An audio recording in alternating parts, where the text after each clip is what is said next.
Hello guys, welcome back to my channel Rupali dot Ganesh. কেমন আছো সবাই? আশা করছি খুব ভালো আছো। আমি খুব ভালো আছি। সবাইকে গুড মর্নিং।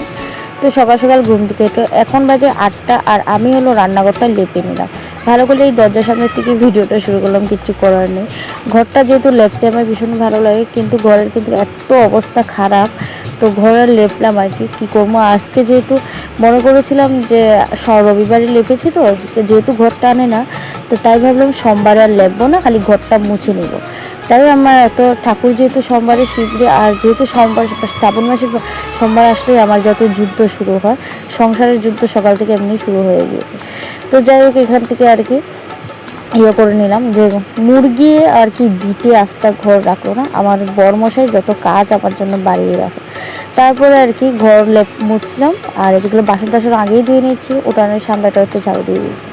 তো যাই এগুলো ঝাড়ুটা দিয়ে স্নান করে এখন তুলসী গাছের শাড়ি একটা পরে তারপরে এই যে করবে তুলসী গাছে একটু জল দেয়। আর বড়মশাই এই চান্সে কিন্তু বাজারে গিয়েছে, গিয়ে তখন আর কিছু করার নেই, বাজারে যখন গিয়েছে তো বাজার তো আনতে লাগবে, যেহেতু ঠাকুরের বাজার করতে হবে। তো এই চান্সে একটু ফুল টুলগুলো পেরে নিলাম, দু একটা মানে অপরাজিতা ফুল, সেটাতে আর কি পেরে নিলাম। তারপরে এই যে এখন আমি ঘরের কাজের মানে যেগুলো করার সেগুলো করে নেবো।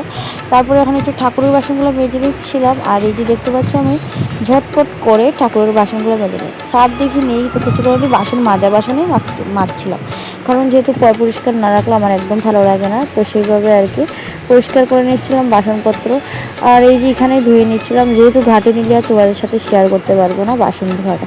তারপর আর কি আমি এখানে বাসন টাসন ধুয়ে পুরো ফ্রেশ হয়ে যাই, মানে মোটামুটি বাসন ধোয়া কমপ্লিট। তারপরে রেখে দিলাম, তারপর আমি একটু সাজুগুজু করতে লেগেছিলাম, যেহেতু আমার মেয়ে ঘুমাচ্ছিলো, এত সময় অন্ধকারেই আমি কাজ করছিলাম।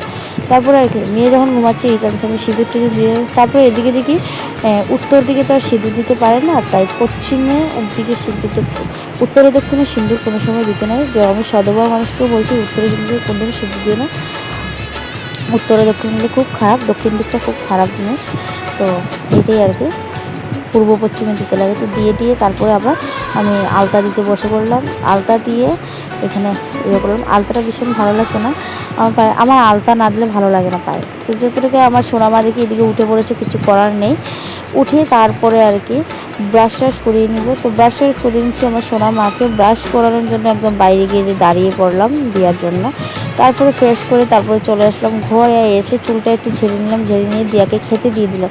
খেতে দিয়ে তারপরে এই যে ঠাকুরের বাজার নিয়ে চলে আসছে। তো ঠাকুরের জন্য সব কিছু আর কি, সব ভিডিওতে তো আর কিছু করার জন্য অনেকটা লং হয়ে যাবে ভিডিওটা, তো তার জন্য আর কি আমি শিবরে আর কি জল দিচ্ছিলাম। তো যখন এই যে এখানে তো ধোঁয়া লাগছিলো, তাই ধোঁয়াটা একটু উপর দিকে সরিয়ে নিলাম, সাইডের দিকে আর কি।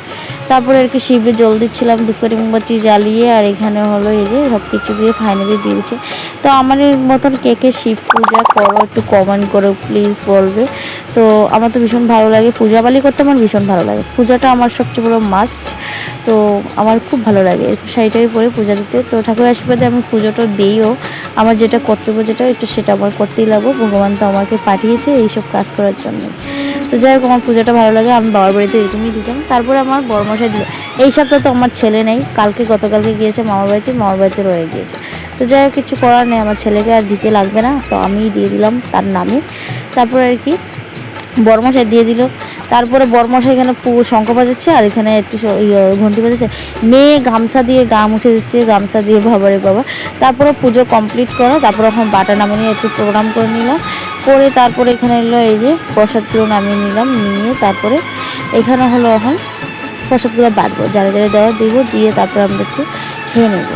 তো এই যে আমরা চাটা খেয়ে তারপরে কিন্তু এই যে রান্না বসে দিলাম, সয়াবিন তরকারি ছিল, তো সেটাই গরম করে নিলাম। তারপরে এখানে পটল ভাজি করলাম, ভাত করলাম, এইগুলো করে তারপর পটল কিছু আমার দিয়াকে খাচ্ছে, তখন বাজে 1:45 মতন, মানে 1:45 মতন ভাজে। তারপরে এই যে এখানে শিব বসেছে, এখানে আমার দিয়াকে ভাত খায়। তারপরে বাসন এক চুটকিয়ে ধুয়ে আর নিয়ে চলে আসলাম। ভিডিওটা কেমন লাগলো, ভালো লাগলো